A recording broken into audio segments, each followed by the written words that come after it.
Hello বন্ধুরা, আবার তোমাদের সামনে আরেকটা ভিডিও নিয়ে চলে আসলাম। তা আজকে সকালবেলা আমি পুজো করেছি। কালকে 13ই ফাল্গুন ছিল আশ্রমে, তা আজকে 14ই ফাল্গুন আমার বাপের বাড়িতে হতো। তা সেই পুজোটাই আমি ধরে রেখেছি। তা যথাসাধ্য অনুসারে আমি যতটুকু পারি ততটুকুই পুজো দিই। তা সকালবেলা ভিডিওটা তোমাদের করতে পারিনি, সকালবেলা আমি রান্নায় ব্যস্ত ছিলাম। আর আমার বাবা আজকে বাড়িতে চলে গেল, তাকে কিছু করে দেওয়ার ছিল, তা সেইগুলো করে ঠোরে আর সময় করে উঠতে পারিনি। ঠিক আছে, কিন্তু সাজানোটা রয়ে গেছে ঠাকুরকে, সেটাই শুধু দেখো কীভাবে সাজিয়েছি।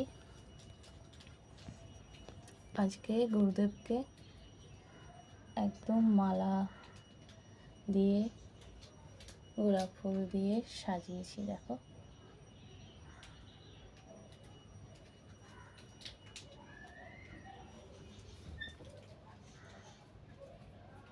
তোমরা কতটা দেখতে পাবে। আমার ফোনের ক্যামেরাটা অতটা ভালো নেই, তবু কষ্ট করে তোমরা দেখো। সবাইকেই কিন্তু ফুল দিয়ে আমি সাজিয়েছি।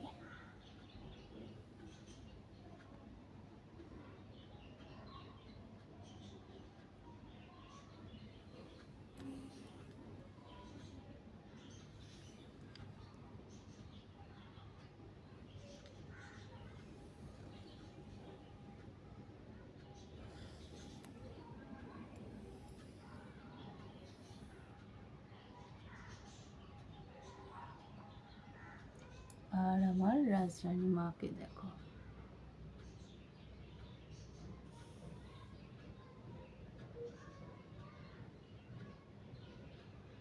ওনাকে কালকে সাজিয়েছিলাম। তা এই কটা দিন আমি খুবই ব্যস্ত ছিলাম। কালকে তো রান্না বান্না করে তা আমি 11:30-12টার সময় আশ্রমে গেছিলাম। তা সেই ভিডিওটাও করতে পারিনি। এত লোক, মানে সেখানে পা ফেলার জোগাড় ছিল না। তা আমি যেতে পেরেছি শুধু আমার পিসির জন্যে, না হলে আমি কোনোবার 13ই ফাল্গুন আশ্রমে যেতে পারি না। তা পিসি আমাকে বলেছিল যে তুই আয়, আমি এখানে আছি। সত্যি গুরুদেব না টানলে নিশ্চয়ই যেতে পারতাম না। খুব আনন্দ হয়েছে, খুব ভালো লেগেছে। পিসির যত গুরু ভাই বোনরা ছিল তাদের সঙ্গেও আলাপ করলাম। এত ভালো লাগছিল, মানে বলে তোমাদের আমি বোঝাতে পারবো না যে আমি সেই দিন ঠাকুরের উৎসবের দিন এই প্রথম আমি আশ্রমে যেতে পেরেছি।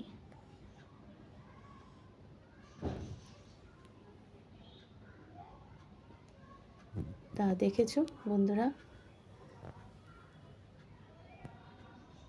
আমার গুরুদেব কিন্তু পাথরের মূর্তি।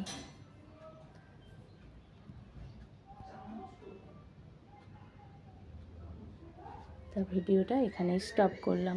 ঠিক আছে বন্ধুরা, টাটা।